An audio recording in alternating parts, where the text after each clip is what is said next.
সাবেক সেতুমন্ত্রী ওবায়দুল কাদেরকে ঘুম পাড়িয়ে আসতেন চিত্রনায়িকা জাহারা মিতু। এই খবর চড়াওয়ের মধ্যেই আবার নতুন গুঞ্জন উঠল তাকে নিয়ে।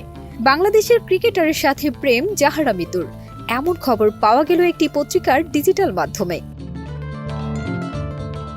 তবে এই কথা অস্বীকার করেছেন এই উঠতি বয়সী অভিনয় শিল্পী।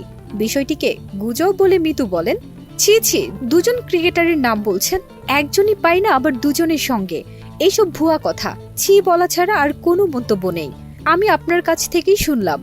নায়িকা আরও বলেন, শান্ত একজন বিবাহিত ছেলে, এই গুঞ্জনের এক কানেও সত্য নয়, এগুলো ভুয়া খবর। তবে ক্রিকেটারের সঙ্গে জাহারা মিতুর সম্পর্কের বিষয়টিকে গাঁজাখুরি গল্প হিসেবে আখ্যা দিয়েছেন চলচ্চিত্র সংশ্লিষ্টরা।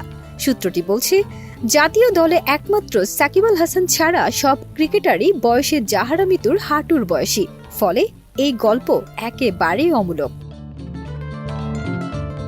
প্রসঙ্গত, জাহারা মিতু দেশীয় ইন্ডাস্ট্রিতে আসেন উপস্থাপনা থেকে। বেশ কয়েকটি ছবিতে অভিনয় করলেও মূলত শাকিব খানের সঙ্গে আগুন ও কলকাতার দেবের সঙ্গে কমান্ডোতে স্ক্রিন শেয়ার করে আলোচনায় আসেন।